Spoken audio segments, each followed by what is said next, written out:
El oxígeno es la vida. Historia del oxígeno y la oxigenoterapia. La trayectoria de Linde Healthcare ha estado muy unida a la historia del oxígeno. Conozcamos algo más de ambas y de su papel estelar en el ámbito de la salud y en particular de las enfermedades respiratorias. El oxígeno es esencial para la vida. Es respirado por todos los seres vivos. El aire está compuesto por un 21% de oxígeno. Sobre la formación del oxígeno en el planeta existen varias teorías. Se cree que el origen del oxígeno se remonta a unos 2.700 millones de años.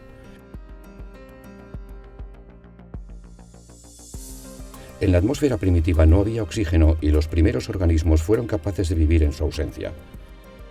Más tarde evolucionaron los primeros organismos unicelulares, las procariontes, capaces de realizar la fotosíntesis anoxigénica, o sea, sin oxígeno.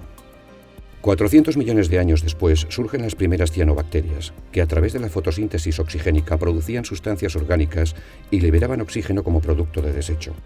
La acumulación de estas sustancias orgánicas dio lugar a la formación de los estromatolitos, que a su vez producían oxígeno de manera masiva, provocando un aumento del oxígeno en la atmósfera y una disminución del anhídrido carbónico. La presencia de oxígeno determinó el desarrollo del proceso de respiración celular y del ciclo de oxígeno, originándose la evolución de diferentes formas de vida multicelulares, incluido el hombre. El oxígeno está relacionado con todas las funciones vitales de los seres vivos. Una persona en reposo requiere unos 200 mililitros de oxígeno por minuto y unos 8 litros en periodos de intensa actividad. El cerebro consume un 20% de las necesidades totales de oxígeno. Al día respiramos alrededor de 9.000 litros de aire. Y el volumen de aire que respira una persona a lo largo de su vida equivaldría a inflar 2 globos aerostáticos.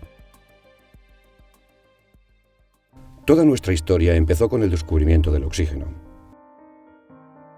El químico sueco Skill lo identificó como uno de los principales constituyentes del aire y lo llamó aire de fuego y aire de vitriolo. Sin embargo, de manera paralela, Joseph Priestley realiza el mismo descubrimiento y es el primero que publica sus resultados en 1774. Por ello se le considera el descubridor de este gas. En su experimento original, Priestley calentó óxido de mercurio y observó el desprendimiento de un gas que aumentaba la brillantez de la llama. Sin embargo, fue Antoine Lavoisier quien lo llamó oxígeno por primera vez. No sería hasta muchos años después cuando se obtendría oxígeno mediante un proceso industrial. En 1895, Carl von Linde patentó su proceso de licuefacción del aire atmosférico mediante el cual se obtenía oxígeno. El primer uso del oxígeno fue medicinal, en enfermos con problemas respiratorios, pero solo al alcance de aquellos con altos recursos económicos. Ya entonces se intuían posibles aplicaciones industriales. La soldadura fue la primera importante. Pero nadie podía llegar a imaginar que hoy el oxígeno se usaría en aplicaciones tan dispares como la enología, la depuración de aguas, la acuicultura, en aplicaciones cosméticas o en la industria del vidrio, entre otras muchas. Más difícil aún era predecir otras aplicaciones médicas como el uso conjunto con la ventilación mecánica o la medicina hiperbárica que usa cámaras especiales de oxígeno a alta presión. El potencial valor del oxígeno para pacientes con enfermedades respiratorias fue rápidamente reconocido, pero no sería hasta unos 10 años después de su descubrimiento cuando el médico francés Callien trató a una paciente con inhalaciones diarias de oxígeno y la curó con éxito de su tisis, lo que hoy conocemos como tuberculosis. En el Instituto de Neumatología en Bristol, Inglaterra, fundado por Bidoux, se trataban diferentes dolencias mediante inhalación de oxígeno y otros gases. Tras la obtención de oxígeno por separación del aire, su comercialización fue rápida.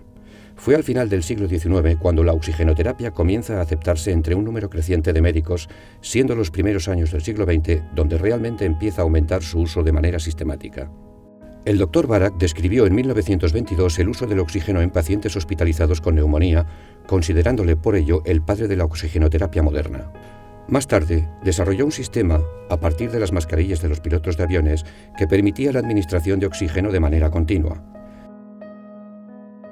Era el inicio de lo que se conoce como oxigenoterapia crónica. Pero la administración controlada de oxígeno no se introduce hasta los años 60, cuando Campbell, aplicando el efecto Venturi, diseñó las primeras mascarillas de oxígeno que permitían regular la fracción inspiratoria de oxígeno proporcionada. El desarrollo de la anestesia y de la medicina intensiva condujo a la implantación de la oxigenoterapia en la medicina ambulatoria. A mediados de los años 50, el Dr. Barak diseñó un sistema de pequeñas bombonas para colocar alrededor de la cintura de los pacientes con el objetivo de administrar el oxígeno también fuera del domicilio en aquellos que presentaban disnea al esfuerzo. Es lo que hoy llamamos oxigenoterapia para la ambulación. El uso de oxígeno domiciliario fue introducido en 1960 en adultos con EPOC, mostrando beneficios en la morbilidad y calidad de vida. A partir de ahí se inicia un camino de avances en la oxigenoterapia domiciliaria que ha configurado el presente del cual somos hoy protagonistas. Pero ningún estudio había confirmado todavía el beneficio de la oxigenoterapia en la supervivencia de los pacientes.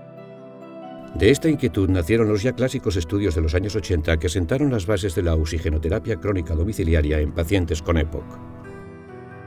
Ambos estudios demostraron el aumento de la supervivencia en los pacientes con oxigenoterapia, supervivencia que era mayor cuantas más horas de oxígeno recibían.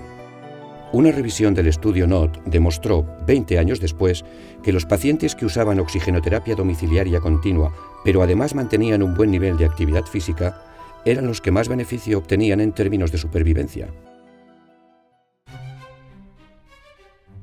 La historia del Linde transcurre paralela a la del oxígeno y la empresa tiene grandes hitos alrededor de este gas. La primera fábrica española que obtuvo oxígeno del aire líquido fue la de Linde en Barcelona. Fue en 1907, año de la fundación oficial de la empresa Abelló Oxígeno Linde. Pero, ¿de dónde se obtiene el oxígeno hoy? Del aire, nunca mejor dicho. Conozcamos su proceso de fabricación. El oxígeno, el nitrógeno y el argón se obtienen por la separación del aire atmosférico. Esto se logra reduciendo la temperatura del aire hasta que cada componente se licúa y se puede extraer. Pero antes de separar el aire, es necesario filtrarlo y purificarlo de polvo y partículas, así como eliminar aquellos compuestos que contiene el aire, como el agua y el dióxido de carbono. Para ello se pasa a través de un tamiz molecular. Tras esta purificación, el aire es comprimido hasta 6 veces la presión atmosférica. Este proceso, realizado por compresores de gran caudal, produce el calentamiento del aire que posteriormente se refrigera hasta menos 180 grados centígrados y se introduce en la columna separadora donde se licúa parcialmente y se produce el fraccionamiento de los componentes del aire. La mezcla licuada a baja temperatura gotea sobre la corriente de aire ascendente enfriándolo. El líquido se acumula en la parte inferior de la columna y de esta forma los componentes se destilan a sus diferentes temperaturas de ebullición. Una vez separados, los gases se almacenan en grandes tanques semiatmosféricos de más de 800.000 litros de capacidad. De aquí se cargan las cisternas de oxígeno criogénico que el Linde comercializa bajo la marca Conoxia y que tendrán como destino los centros hospitalarios o las plantas de envasado de gases. La materia prima llega en cisternas a las plantas de llenado donde se produce el envasado en distintas presentaciones. El envasado de gases medicinales se realiza en una zona exclusiva, donde solo puede acceder personal debidamente autorizado y formado en aspectos de normas de correcta fabricación.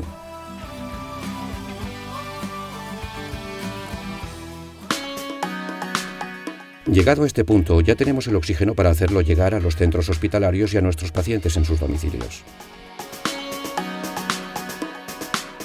Linde Healthcare diseña e instala la fuente de suministro óptima para el funcionamiento de cada centro hospitalario. El suministro de oxígeno medicinal en hospitales y centros sanitarios puede realizarse en forma líquida en cisternas y comprimido en botellas de distinta capacidad. Las instalaciones de gases medicinales de los hospitales permiten que el oxígeno medicinal se distribuya por todos los servicios del hospital a través de una red de tuberías y de reguladores de presión que hacen llegar el medicamento a los puntos de consumo. Todo ello controlado por alarmas de funcionamiento. Además, para los traslados internos existen soluciones portátiles que aportan facilidad en su uso y gran seguridad. Linde ha desarrollado a lo largo de los años toda la gama de productos y servicios relacionados con el oxígeno medicinal para los hospitales. Además del suministro hospitalario, ofrecemos a nuestros pacientes un servicio de oxigenoterapia en el domicilio que requiere otras formas de suministro y fuentes de oxígeno. La forma de suministro más tradicional es la botella, que puede ser fija o portátil, pero es el concentrador de oxígeno el más utilizado en el domicilio. Este funciona conectado a una fuente de energía constante y a partir del aire ambiental es capaz de separar el oxígeno del nitrógeno empleando un filtro de zeolita que permite el paso del oxígeno absorbiendo el nitrógeno. De esta manera obtenemos un gas con una concentración de oxígeno muy elevada. El concentrador garantiza una mayor autonomía, comodidad y seguridad para los pacientes. La aparición de los concentradores portátiles supuso una mejora considerable en la calidad de vida de los pacientes, aumentando su grado de independencia y la mejora de otros factores psicosociales relacionados. La mayoría pueden suministrar flujos continuos de oxígeno hasta 5 litros por minuto. Existen también concentradores de alto flujo hasta 10 litros por minuto. Tienen el mismo principio de funcionamiento que los fijos, pero además disponen de una batería interna, algunos también de batería externa, lo que les confiere gran autonomía. Casi todos los concentradores portátiles incorporan válvulas de demanda, proporcionando gas solamente durante la fase inspiratoria. El oxígeno también se puede suministrar a los pacientes en forma líquida, en recipientes criogénicos estacionarios o nodrizas y en portátiles o mochilas. Estas últimas permiten a los pacientes la ambulación. El flujo de salida es continuo en el caso de las nodrizas. Para las mochilas, el flujo puede ser continuo o a demanda, dependiendo del modelo. Cualquiera de estas fuentes es válida para la oxigenoterapia en el domicilio. Es el médico quien debe decidir cuál es la más adecuada, dependiendo del perfil del paciente, del flujo de oxígeno necesario, de la tolerancia a la válvula a demanda, de las horas de oxigenoterapia diarias y de la capacidad de ambulación.